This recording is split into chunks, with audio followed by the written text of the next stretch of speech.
Le soleil se faufilait sous ses paupières au fur et à mesure qu'il s'extirpait de son état inconscient. Son instinct lui soufflait d'être attentif, d'observer les alentours, de guetter les potentielles menaces. Il ne parvint qu'à bouger les pupilles sous ses paupières lourdes. Lorsqu'il prit conscience de son corps, la douleur s'empara de lui. Il avait mal partout. Il finit par ouvrir les yeux avec difficulté et, aveuglé par le soleil, les referma aussitôt.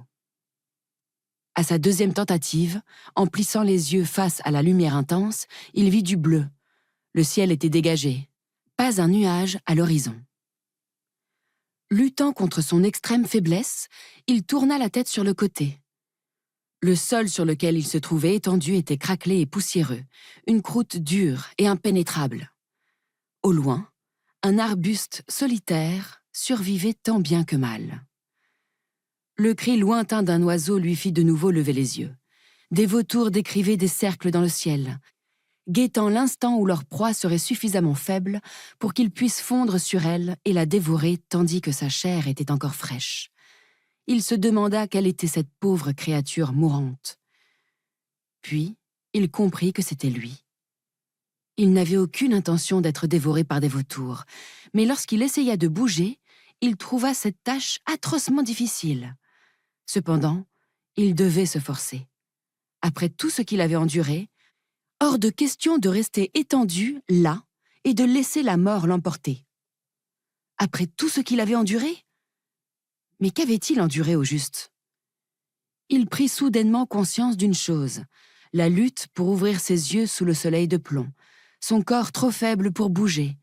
Voilà le seul souvenir qu'il possédait. Rien d'autre.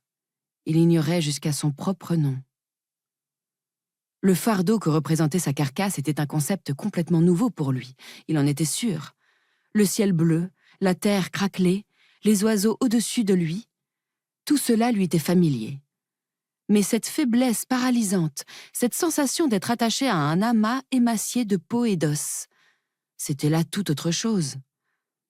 Visiblement, il n'était pas quelqu'un qui abandonnait facilement, car, malgré sa situation désespérée, il s'obligea à rouler sur le ventre.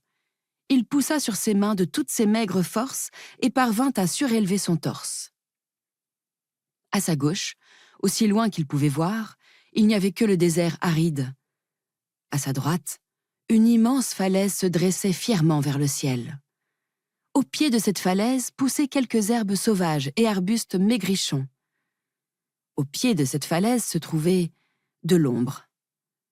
Se focalisant sur son nouvel objectif, il commença à traîner son corps lourd sur la poussière brûlante, en direction de ces quelques mètres carrés d'ombre.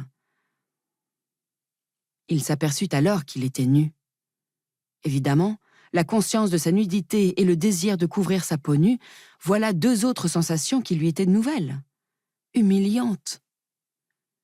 Une colère froide monta en lui. Le désir irrépressible d'annihiler l'ennemi invisible qui l'avait mis dans cette situation délicate. Il étouffa son envie de vengeance et se concentra sur son objectif actuel, survivre. Il tendit les bras vers l'avant et enfonça ses griffes dans la terre sèche, se traînant centimètre par centimètre jusqu'à ce qu'il atteigne sa destination. Enfin à l'abri du soleil, il s'effondra, terrassé par la fatigue. Il maudit sa prison de chair et son extrême faiblesse. Jadis, il avait été puissant, invincible. Désormais, il n'était plus rien. Désormais, il ne pouvait que rester étendu là et espérer qu'il ne sentirait rien lorsque les vautours se mettraient à le dévorer. Sur ce dernier souhait morbide, il s'enfonça dans le néant.